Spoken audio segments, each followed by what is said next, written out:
오늘도 거룩한 주일을 맞아서 주님 앞에 나와 예배드리는 모든 성도님들 가정과 주님께서 세우신 높은 뜻 정의 교회 위에 주님의 은혜와 평강이 충만하기를 바랍니다.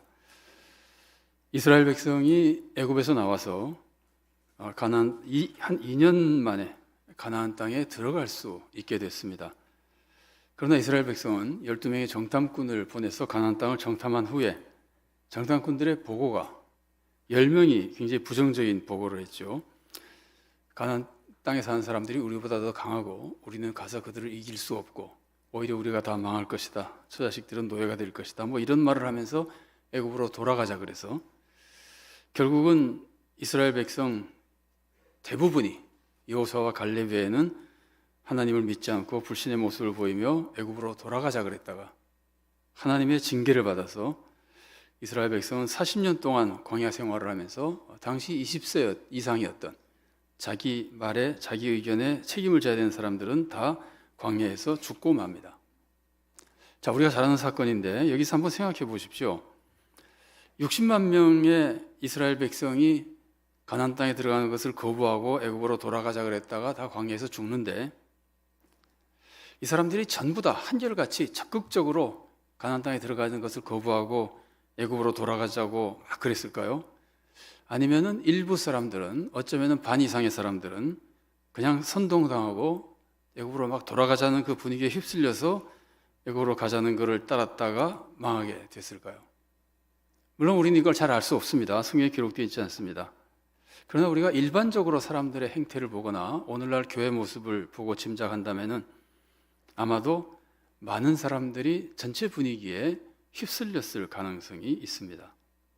달리 말하면은 어떤 사람들은 전체 분위기가 막 돌아가자는 것이 아니고 전체 분위기가 들어가자는 분위기였으면 들어갔을 사람이 분위기가 돌아가자는 분위기가 돼버리니까 거기 휩쓸려서 돌아가자고 따랐을 가능성이 많다는 거예요. 그래서 같이 망했을 가능성이 많다는 겁니다. 이스라엘 백성은 일종의 교회인데 오늘날 교회 모습을 보면은 그럴 가능성이 많다는 걸 우리가 쉽게 생각할 수 있습니다. 교회도 그 교회가 바른 믿음과 사랑으로 신앙생활을 잘하고 좋은 믿음의 분위기를 가진 교회면 그 교회에 있는 성도들은 올바른 신앙생활을 대부분 하며 하나님이 기뻐하시는 성도로 살아갈 가능성이 굉장히 많고 교회가 자꾸 잘못된 것을 가르치고 잘못된 신앙생활을 하며 교회 안에 분쟁이 있고 악한 행동이 있고 그러면은 그런 교회에 다니는 성도들은 거기서 잘못된 것을 배우면서 잘못된 신앙생활을 하다가 구원받지 못할 가능성이 많다는 말이에요. 우리가 아마 다 그렇게 생각할 겁니다. 그래서 성도님들을 보면은 자기가 이사를 하거나 혹은 자기 자녀들이 먼 타지에 이사를 가서 살게 되면은 목사님에게 거기에 좋은 교회를 소개해달라 그런 경우가 많습니다. 성도들은 다 좋은 교회 다녀야 된다고 생각합니다. 그 이유가 뭐겠습니까? 좋은 교회 다니면은 성도들이 그곳에서 신앙생활을 잘 하면서 구원의 길을 갈 수 있을 것 같고 웬만한 성도들은 교회가 좀 좋지 않은 분위기의 교회 혹은 잘못 가르치는 교회에 들어가면은 거기서 같이 구원받지 못할 위험성이 있다고 생각하기 때문이란 말이에요. 이게 사람들의 일반적인 모습이거든요. 그래서 성도님들을 만나보면은 교회가 안정되고 교회에서 신앙생활을 바르게 한다고 믿을 때 얼마나 행복해하는지 모릅니다. 그러면서 교회가 안정되지 않으면은 가정생활도 불안해지고 심지어 직장생활도 불안해지고 삶의 평강을 잃게 된다 그럽니다. 좋은 교회 다니는 것은 정말 성도들에게 큰 축복입니다. 올바른 신앙생활하면 구원의 길을 갈 뿐 아니라 삶의 모든 삶 속에 평안을 얻을 수 있습니다. 특히 성도들은 혼자 신앙생활을 할 수 없습니다. 그래서 하나님이 교회를 세워주신 것이거든요. 그래서 누구나 하나님이 세워주신 그 교회에 다니면서 신앙생활을 해야 되는데 그 교회가 전체적으로 좀 잘못된 분위기가 많은 교회면은 신앙생활을 잘못하고 파멸당할 위험이 우리들에게 생긴다는 겁니다. 그래서 우리는 다 좋은 교회 다니고 싶어 하는 겁니다. 좋은 교회 찾아가고 싶어 하고 좋은 교회 다니고 싶어 하는 겁니다.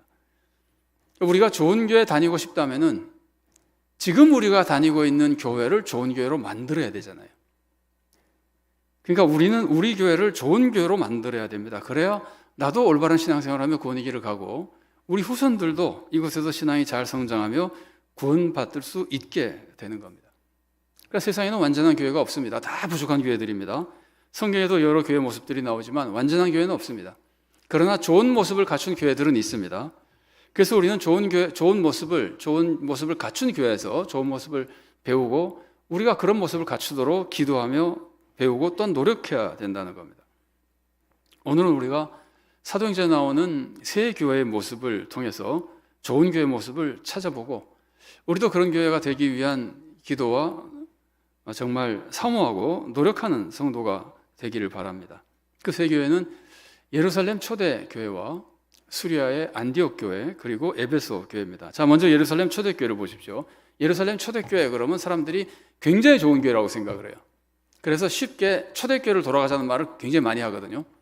근데 예루살렘 초대 교회도 완전한 교회는 아닙니다. 그러나 굉장히 중요한 두 가지 장점이 있었습니다. 하나는 내적인 사랑이 극치를 이루는 교회였습니다.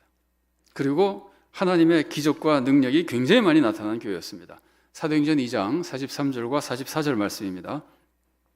사람마다 두려워하는데 사도들로 말미암아 기사와 표적이 많이 나타나니 믿는 사람이 다 함께 있어 모든 물건을 서로 통용하고, 성도들이 사랑으로 서로 돕고 유무상통할 정도로 내적 성도의 교제가 충만했었잖아요. 그리고 기적과 능력이 나타났잖아요. 그러니까 성도들이 교회 안에 와서 신앙생활할 때 얼마나 행복했겠습니까? 그리고 사람들은 그 모습을 보고 두려워하며 존경했다는 말이죠. 그래서 많은 사람들이 교회에 나오게 되고 교회가 부흥했습니다. 굉장히 좋은 교회입니다. 그러나 완전한 교회는 아닙니다. 우리가 흔히 하는 말로 하자면은 2%가 부족한 교회입니다. 초대교회, 초대 예루살렘 초대교회 모습을 보면은 내적으로 그렇게 서로 물건을 유무상통하면서 살았는데 외부 사람들을 그렇게 헌신적으로 도왔다는 말이 없어요. 그리고 선교도 별로 하지 않았어요. 물론 사람들이 모여오긴 했지만 실제로 나가서 선교하는 사역은 별로 하지 못해요. 이거는 초창기고 아직 미숙한 교회이기 때문에 그걸 우리가 탓할 수는 없습니다. 다만 그것이 완전한 교회의 모습은 아니라는 것은 우리가 짐작할 필요가 있다는 말이에요. 그것을 우리가 쉽게 알 수 있는 것은 예루살렘 교회가 그렇게 쭉 진행해 나가는 중에 이제는 나가고 외부에 더 많은 관심을 가져야 될 때도 가지지 못하고 있으니까 하나님이 박해를 통해서 예루살렘 교회를 강제로 흩어버리시잖아요.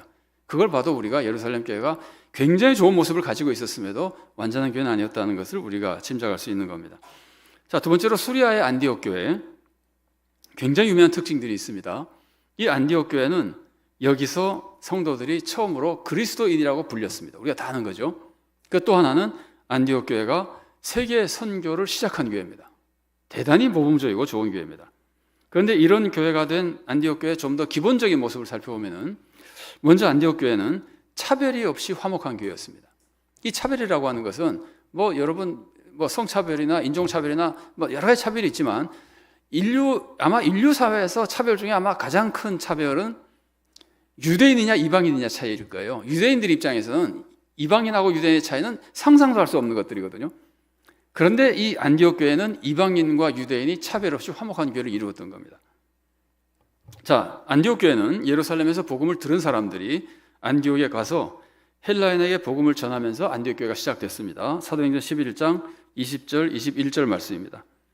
그 중에 구브로와 구레네 몇 사람이 안디옥에 이르러 헬라인에게도 말하여 주 예수를 전파하니 주의 손이 그들과 함께 하시매 수많은 사람들이 믿고 주께 돌아오더라. 안디옥 교회는 이방인에게 열린 교회였습니다. 안디옥 교회 지도자는 바울과 바나바, 유대인들입니다. 그러나 실제 성도들은 이방인이 훨씬 많았습니다. 그런데 그 차별을 다 넘어서서 진정한 사랑의 교회를 이루었던 겁니다. 대단히 멋있는 모습이죠. 그리고 안디옥 교회는 거룩한 교회였습니다. 세상과 다른 모습을 갖춘 교회였습니다. 안디옥 교회 성도들은 지금까지 세상 사람들이 볼 때 세상 사람들이 봐왔던 모습과는 전혀 다른 새로운 모습을 가졌던 거예요. 그래서 세상 사람들이 새로운 모습을 가졌기 때문에 새로운 이름을 붙여준 겁니다. 똑같은 모습을 가지면 무슨 새로운 이름이 가겠습니까? 그런데 전혀 자기들이 상상하지 못했던 새로운 모습을 가지고 있으니까 도대체 저 사람들은 뭐냐? 그러면서 그리스도를 따르는 사람이라고 해서 그리스도인이라는 이름을 불려준 겁니다.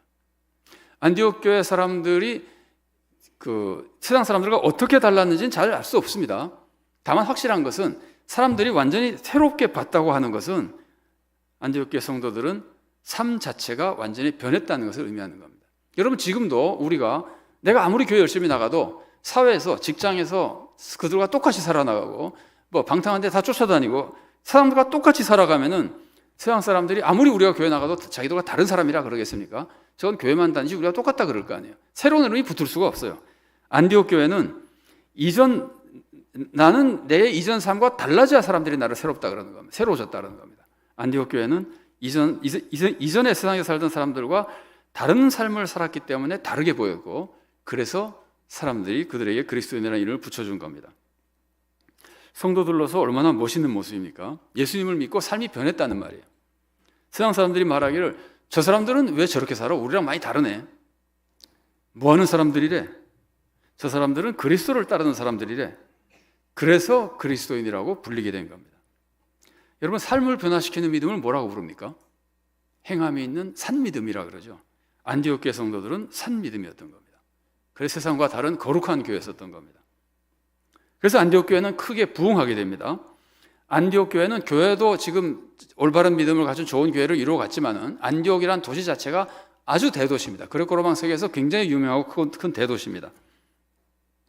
그래서 교회가 올바른 교회인데다가 옆 환경이 사람이 많이 사는 곳이니까 많은 사람들이 교회에 관심을 가지고 나오게 되고 교회가 크게 부흥하게 된 겁니다.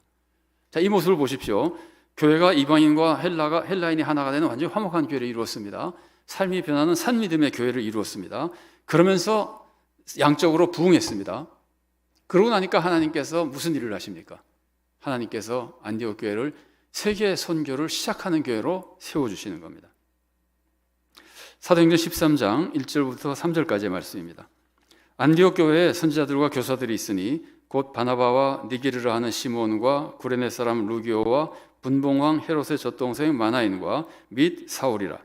주를 섬겨 금식할 때에 성령이 이르시되 내가 불러 시키는 일을 위하여 바나바와 사울을 따로 세우라 하시니 이에 금식하며 기도하고 두 사람에게 안수하여 보내니라.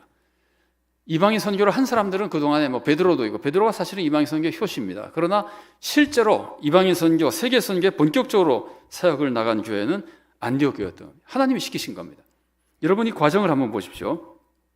사도행전 11장에서 안디옥 교회에 유대인들이 가서 헬라인에게 복음을 전했고, 안디옥 교회가 세워졌는데 헬라인과 유대인들이, 이방인과 유대인들이 화목하고 좋은 교회를 이루었습니다. 그래서 성도의 삶이 변하는 산믿음의 신앙생활을 했습니다. 그러면서 교회가 부흥했습니다. 이렇게 준비가 되니까 하나님께서 사도행전 13장에서 세계 선교의 사명을 주시는 겁니다. 예수님의 선교 사명에 대한 말씀 우리가 잘 알죠. 사도행전 1장 8절 말씀입니다. 오직 성령이 너에게 임하시면 너희가 권능을 받고 예루살렘과 온 유대와 사마리아와 땅끝까지 이르러 내 증인이 되리라 하시니라. 성령님의 권능을 받고야 하나님께서 원하시는 세계 선교의 사명을 감당하라고 가르쳐 주신 거예요. 거꾸로 말하면 내가 지금 신앙생활을 잘한다고 생각이 돼도 성령님의 권능을 받지 못하면 선교하러 나가지 말라는 뜻입니다. 여러분, 성령님을 받으면 도대체 어떻게 됩니까? 사람이 성령님을 받으면 가장 먼저 예수님을 믿게 됩니다. 성령님으로 말미암지 않고는 예수님을 믿을 수가 없죠. 그리고 성령님을 받으면 예수님을 믿게 되는 것 다음에 성령님을 받으면 나타나는 모습이 능력을 받는 겁니다. 어떤 능력을 받을까요? 첫 번째로는 악을 이기는 능력을 받습니다. 죄를 이기는 능력을 받습니다. 바르게 살아가는 능력을 받습니다. 이것이 성령님의 열매로 나타나는 겁니다. 그리고 두 번째 능력은 하나님의 일을 잘하는 능력을 받습니다. 인간의 힘으로만이 아니라 하나님의 권능과 능력으로, 심지어 기적적인 능력으로 하나님의 일을 잘하는 능력을 받습니다. 이게 성령님의 은사로 나타나는 겁니다. 성령님의 권능을 받으면, 성령님을 받으면 믿음을 갖게 되고, 그 다음에 성령님의 권능을 받으면 삶이 변하는 겁니다. 사랑과 정의의 삶으로 살아나가게 되고, 하나님을 일을 할 때 보통 사람과는 다른 능력 있게 하나님의 일을 할 수 있게 되는 겁니다. 여러분, 사랑과 능력이 나타나면 거기서 사람들이 뭘 보는지 아세요? 예수 믿는 사람이 놀라운 사랑과 능력을 보여주면 사람들은 거기서 무엇을 보느냐 하면은 하나님의 나라를 봅니다. 하나님의 다스림과 하나님의 역사를 봅니다. 그래서 복음이 전파되게 되는 겁니다. 예수님도 복음 전파할 때 말로만 하지 않았죠. 사랑을 베풀어 주시고 용서해 주시고 그리고 기적을 베푸면서 하셨잖아요. 하나님 나라를 보여주면서 하나님 나라가 가까이 왔으니까 회개하고 복음을 믿으라고 말씀하시는 거거든요. 그러니까 교회가 사랑과 권능을 보여줌으로써 정말 하나님 나라를 보여주고 세상을 구원으로 인도하는 선교 사명을 감당할 수 있는 겁니다. 안디옥 교회가 이렇게 준비가 됐기 때문에, 달리 말해 하나님께서 안디옥 교회를 이렇게 준비시켰기 때문에 세계 선교의 사명을 주셨던 겁니다. 에베소 교회는 세상을 변화시키는 교회였습니다. 바울이 에베소에 가서 복음을 전하니까 하나님의 능력이 나타나는데 모든 사람들이 정말 놀랄 만큼 하나님의 능력이 나타났었습니다. 심지어 바울의 손수건이나 앞치마를 갖다가 병자 몸에 얹어도 병이 막 나았었습니다. 사도행전 19장 12절 말씀입니다. 심지어 사람들이 바울의 몸에서 손수건이나 앞치마를 가져다가 병든 사람에게 얹으면 그 병이 떠나고 악귀도 나가더라. 바울이 예수님의 이름으로 기적을 행하는데 그 기적이 얼마나 유명했든지, 사람들이 얼마나 그 기적에 많이 놀라고 많이 알게 됐든지, 예수님을 믿는 사람이 아니라 예수님을 믿지 않는 마술사들도 그 권능으로 나도 한번 해보자 해가지고 시험적으로 그런 걸 했던 사람들이 막 생겨났을 정도였어요. 그 중에 어떤 사람은 실패해가지고 망신을 당한 사람도 있죠. 자, 아마 기억이 나실 겁니다. 사도행전 19장 14절부터 16절까지 말씀입니다.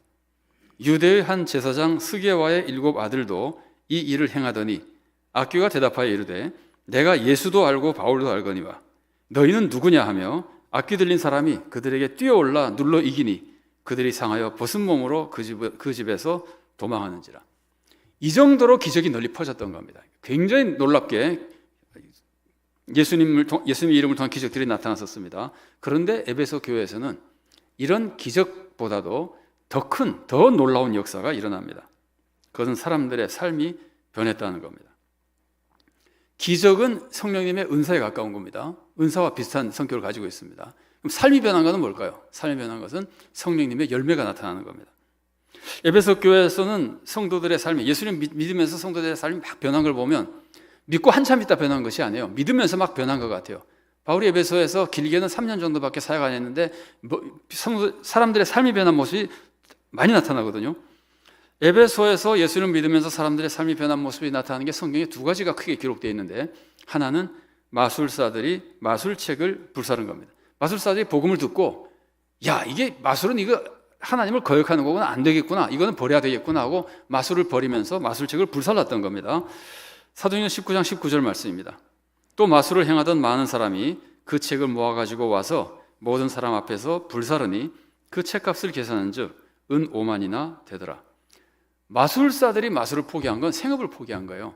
마술로 그동안에 잘 먹고 잘 살던 사람들이 그걸 완전히 버리고 이제는 뭘 먹고 살지 모르는 상황에서 그냥 마술을 다 버려버리는, 생업을 다 버리는 거예요. 생업만 버리는 것이 아닙니다. 마술책까지 다 불살라 버렸는데, 여러분 당시에는 책을 인쇄하지 못하잖아요. 손으로 다 쓰니까 책값이 굉장히 비쌌거든요. 근데 그 비싼 책을 이 사람들이 다 불살라 버린 겁니다. 이것은 내가 마술을 안 할 뿐 아니라 이 세상에서 마술은 없어져야 된다고 생각하는 거예요. 놔둘 수가 없다는 거예요. 그래서 다 불살라 버리는 거예요. 만일 이 사람들이 생업만 버리는 거였으면 책이라도 팔아서 그 돈으로 사업을 새로 할 수 있잖아요. 그게 아니에요. 다 불살라 버리는 거예요. 이 마술책 값이 은 5만이라고 그러는데 이건 아마 5만 드라크마일 겁니다. 근데 드라크마는 데나리온과 거의 그 가치가 같습니다. 그러면 한 데나리온은 보통 근로자의 일당 정도 된다고 그러죠. 잘 아는 얘기죠. 그러니까 이거를 만약에 오늘날 가치로 환산하면은 은 5만이면은 한 50억 원 정도 되는 가치가 있는 책입니다. 근데 그걸 다 불살라 버리는 거예요. 마술은 절대로 세상에 있으면 안 된다고 믿는 거예요, 이 사람들이요. 이렇게 변하는 거예요. 근데 그것보다 더 인상적인 사건이 있습니다. 그것은 에베소는 아데미 여신을 섬기는 것으로 유명한 도시였는데, 그래서 그 도시에는 아데미 여신 숭배가 굉장히 많이 퍼져 있었고 그걸로 유명하고 사람들이 찾아오기도 하고, 그래서 아데미 여신의 신당 모형을 만들어서 은으로 만들어서 먹고 사는 은 세공업자들이 많이 있었습니다. 근데 그 사람들이 이제 사람들이 안 사가는 거예요. 예수님 믿자마자 우상 숭배를 다 버려가지고 많은 사람들이 이제 이 아데미 여신 숭배를 하지 않고 그 신당 모형을 사가지 않으니까 은 세공업자들이 망하게 된 거예요. 뭐 당장 망하지는 않았겠지만 수입이 확 줄었겠죠, 그죠? 그래서 이 은 세공업자 중에 데메드리오라는 사람이 은 세공업자들과 아니 도시 사람들을 선동해서 우리가 섬기는 아데미 여신이 무시당한다 그러면서 사람들을 선동해가지고 이제 뭐랄까 난 소동을 벌이게 되는 겁니다. 교회를 이제 반대하면서 소동을 벌이는 겁니다. 그러니까 에베소 교회 성도들의 삶이 이렇게 많이 변한 겁니다. 마술하던 사람은 마술 다 집어치우고 우상 숭배하는 사람은 우상 다 버리고, 그래서 다른 사람들이 우리 못 살겠다고 소동을 벌일 만큼 에베소의 사람들의 삶이 변했던 겁니다. 이게 2000년 전의 일이잖아요. 그런데요, 한 100년쯤 전에 우리나라에도 이와 굉장히 비슷한 일이 있었습니다. 우리나라는 초창기 우리 한국의 초대교회에서 굉장히 유명한 도시는 평양이죠. 평양에 많은 교회가 서고 복음이 굉장히 많이 전파됐었습니다. 여러분, 평양하면 또 하나 유명한 게 있죠. 기생이 굉장히 유명하죠. 근데 생각해 보세요. 교회 사람들이 복음을 듣고 삶이 변하면은 기생의 생활이 사업이 잘 될까요? 잘 안 될까요? 이 사람 그때는 교회에서 예수 믿으면 술 같은 걸 굉장히 강하게 금했거든요. 그러니까 사람들이 복음을 받아들면서 술을 끊으니까 술집이 안 되고 기생들이 먹고 살기가 힘든 거예요. 그래서 그 기생들은 기생조합이 있습니다. 기생조합에서 우리가 이대로 교회를 이대로 놔뒀다면 우리가 망하겠다. 그래서 기생조합에서 목사 2사람을 꼽아가지고 이 두 목사를 무너뜨리려고 작전을 세웠어요. 그래가지고 기생 중에서 최고 기생 2를 선정해가지고는 그 두 목사를 유혹해서 무너뜨리라 그랬어요. 그 두 목사님 중에 한 분이 길선주 목사님이고 또 한 분은 이아무개 목사님입니다. 이름 왜 말씀하지 않는지 아시겠죠? 길선주 목사님은 저 유혹하러 간 기생이 노골적으로 유혹해가지고 길선주 목사님이 그걸 다 가르치고는 큰일 났다 그래가지고 이런 말 많이 들어보셨는지 모르겠어요.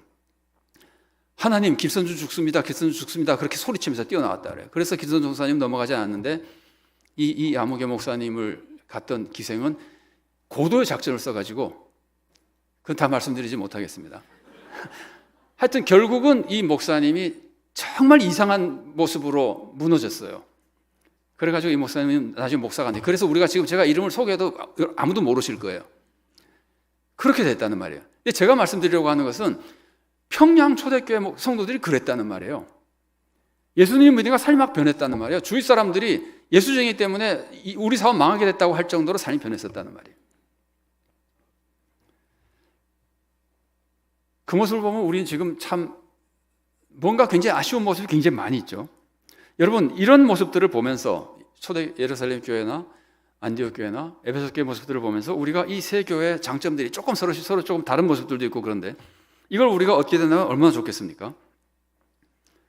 그런데 이 하나하나를 우리가 모습을 보고 정말 교회가 그래야지, 나도 그렇게 저런 성도가 돼야지라는 마음을 가지고 우리가 사모하고 기도하면 좋겠습니다. 그런데 그걸 목표로 두더라도 또 한 가지 우리가 꼭 알아야 될 것은 이 세 교회는 도대체 어떻게 해서 이런 놀라운 은혜를 받고 역사가 일어났을까 하는 거예요.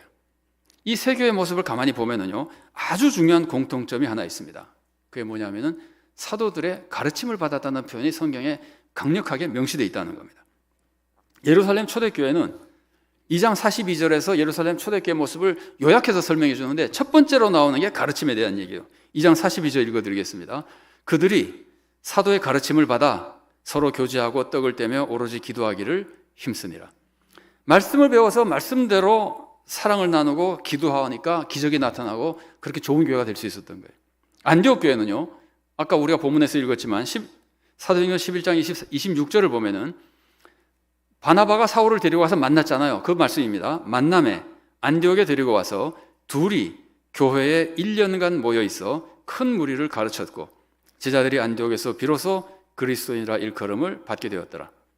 바나바와 바울이 말씀을 가르쳤습니다. 분위기를 보면은요, 이 사울은 가르치는 것으로 이전에도 여기 나오기 이전에 회개하자마자 가르치는 것으로 많이 나타나거든요.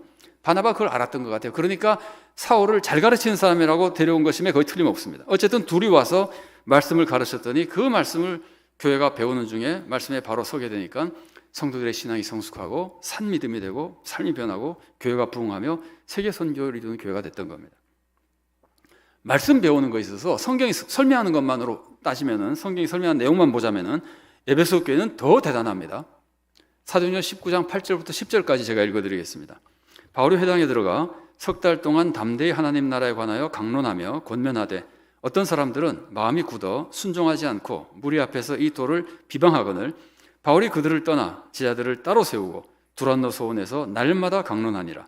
2해 동안 이같이 하니 아시아에 사는 자는 유대인이나 헬라인이나 다 주의 말씀을 듣더라. 바울이 에베소에서 처음에는 회당에서 가르쳤습니다. 근데 유대인들이 막 반대하고 방해하고 그러니까 석 달 거기서 가르치다가 나와서 두란노 소원에서 가르쳤는데, 두란노 소원이라고 하는 것은 두란노라는 학자가 자기 제자들을 가르치던 학교 같은 겁니다. 근데 거기서 사도 바울이 날마다 2년 동안 가르쳤잖아요. 어떻게 남의 학교에서 2년 동안 가르쳤을까요? 날마다 가르쳤을까요? 그 사람들이 쉬는 시간에 가르친 거예요. 여러분, 그곳의 문화, 지금도 그런 문화가 있다고 하는데, 아침 서늘할 때 일하고 오후부터 또 서늘할 때 일하고 낮에 뜨거울 때는 일을 안 했었어요. 그래서 오전 11시부터 한 서너 시간 정도, 몇 시간씩은 일을 안 했었어요. 그때 뭐 낮잠도 하고 자고 쉬기도 하고 그러거든요. 그 시간에 빌려서 공부한 거예요. 그 시간에 빌려서 말씀을 배운 거예요. 그러니까 바울과 에베소 교회 성도들은 남들 일할 때 다 하고 자기도 다 생업이 있잖아요. 그리고 남들 쉴 때, 남들 놀 때 모여가지고 성경 공부를 한 거예요. 말씀을 배운 거예요. 2년 동안 날마다 배운 거예요. 그러니 하나님께서 얼마나 은혜를 내려주시겠습니까? 그래서 하나님의 놀라운 은혜가 임하고 삶이 변하고 세상을 변화시키는 교회의 모습을 보여줬었던 겁니다. 그래서 복음이 아시아, 이거는 지금 로마의 한 주 이름입니다. 굉장히 넓은 지역입니다. 물론 소아시아에 있는 한 주 이름인데 그 아시아의 주 전체에 퍼졌다는 거예요. 제가 사도행전 19장 9절 하반절부터 12절까지 다시 봉독해 드리겠습니다. 바울이 그들을 떠나 제자들을 따로 세우고 두란노 서원에서 날마다 강론하니라. 2해 동안 이같이 하니 아시아에 사는 자는 유대인이나 헬라인이나 다 주의 말씀을 듣더라. 하나님이 바울의 손으로 놀라운 능력을 행하게 하시니 심지어 사람들이 바울의 몸에서 손수건이나 앞치마를 가져다가 병든 사람에게 얹으면 그 병이 떠나고 악귀도 나가더라. 이렇게 말씀의 역사가 말씀에 대해 사모하는 것과 배우는 것과 역사가 있으니까 기적도 이렇게 더 많이 나타난다는 말이에요. 사실은 기적이라고 하는 것이 기도하는 사람의 능력만 나타나는 게 아니잖아요. 하나님이 다 역사해 주시는데 믿음으로 받아들이는 사람도 중요하잖아요. 그런데 이게 이렇게 말씀으로 삶을 변화시키는 믿음이 있으니 기적이 많이 안 나타나겠습니까? 자, 예루살렘 교회는 기적과 내적인 사랑이 충만했던 교회고, 안디옥 교회는 삶이 변해서 세상과는 다른 거룩한 교회였었고, 결국은 세계 선교 사명까지 감당한 교회고, 에베소 교회는 기적과 성도들의 삶이 변하면서 세상이 막 변할 정도의 변화를 일으켰던 교회들입니다. 모두 산 믿음의 교회입니다. 그런데 이 세 교회의 공통된 가장 대표적인 특징은 말씀을 배웠다는 겁니다. 예루살렘 교회도 사도들의 가르침을 받았다는 것이 예루살렘 교회 소개의 첫 번째로 나옵니다. 안디옥 교회도 바나바가 바울이 만나가지고는 결국은 큰 무리를 가르쳤다는 것을 강조합니다. 에베소 교회는 바울이 2년 동안 날마다 가르쳤다고 강조합니다. 우리가 좋은 교회를 이루고 싶다면, 우리가 정말 이런 교회가 되고 이런 성도가 되고 싶다면 말씀을 배우면서 그런 것들이 이루어지게 되는 거예요. 하나님의 말씀을 통해서 이루어 가시는 겁니다. 사실 하나님 말씀, 그럴 수밖에 없는 것이, 하나님 말씀이 어떤 말씀입니까? 세상을 창조하는 말씀입니다. 하나님 말씀은 세상을 구원하는 말씀입니다. 여러분, 믿음이 어디서 나옵니까? 말씀을 들으면서 나오는 거잖아요. 성령님을 통해서 믿음이 생기는데, 성령님 믿음을 주실 때도 믿음은 말씀을 통해서 주시는 것이 오기 때문에 성령님은 말씀을 통해서 믿음을 주는 역사를 주로 일으키시는 겁니다. 그리고 성령님의 열매와 성령님의 은사, 권능 이런 것들도 말씀을 배우고 말씀대로 기도할 때 하나님의 역사가 더 크게 일어나는 겁니다. 교회 구원, 교회 변화, 교회 기적과 능력, 교회 사랑, 교회 선교 전부 말씀을 통해서 이루어져 나가게 되는 겁니다. 우리 교회도 정말 좋은 교회가 되려면 말씀으로 충만한 교회가 되어야 됩니다. 정말 말씀을 사모하고 우리가 말씀을 배우는데 열정을 품어야 됩니다. 혹시 이런 생각을 하시는 분이 생길 수도 있습니다. 예루살렘 교회는 사도들이 가르쳤고, 안디옥 교회도 바나바, 바울 다 사도들이 가르쳤고, 에베소 교회도 사도 바울이 가르쳤고, 그러니까 놀라운 역사가 일어난 거지, 우리 교회도 사도들이 와서 가르치면 일어날 텐데, 그렇지 않습니다. 여러분, 새 교회를 변화시킨 분이 사도입니까? 하나님입니까? 하나님이시거든요. 교회를 말씀으로 가르쳐 주시고 은혜를 베풀어 주시고 기적을 일으켜 주시고 삶을 변화시켜 주시는 분은 사도가 아니라 하나님입니다. 사도 바울의 고백 들어보십시오. 고린도전서 3장 6절과 7절 말씀입니다. 나는 심었고 아볼로는 물을 줬으되 오직 하나님께서 자라나게 하셨나니 그런즉 심는 이나 물 주는 이는 아무것도 아니로되 오직 자라게 하시는 이는 하나님뿐이니라. 예루살렘 교회, 안디옥 교회, 에베소 교회 다 말씀을 전한 사람은 사도들이지만 실제로 성도가 변하고 교회가 변하고 세상이 변한 것은 전부 하나님의 역사입니다. 우리 교회도 마찬가지입니다. 아니, 세상 모든 교회가 다 마찬가지입니다. 하나님은 지금 모든 교회에 하나님의 일꾼들을 세워서 그들이 목회를 하거나 말씀을 가르칩니다. 지금 말씀을 전하는 종을 세웠다면 그 종을 통해서 변하는 것이 아니라 그 종이 전하는 말씀을 가지고 성령님께서 역사해 주셔서 하나님이 해주셔서 믿음이 자라고 삶이 변하고 교회가 변하고 세상이 변하게 되는 겁니다. 그러니까 지금 내가 섬기는 교회에, 우리 교회의 목회자들은 좀 부족해서 제대로 배울 수 있을까라는 생각이 든다면은 들 수도 있습니다. 그 염려하지 마십시오. 하나님이 하시는 겁니다. 목회자를 믿지 말고, 목회자가 부족해도 목회자 때문에 실망할 것도 없고 목회자 믿을 것도 없고 하나님만 믿으십시오. 목회자가 굉장히 훌륭해 보여도 우리 목사님은 너무 훌륭해서 우리 목사님만 따라가면 다 될 것 같다, 그렇게 보여도 목사는 믿지 마십시오. 목회자는 믿지 마십시오. 하나님만 믿으십시오.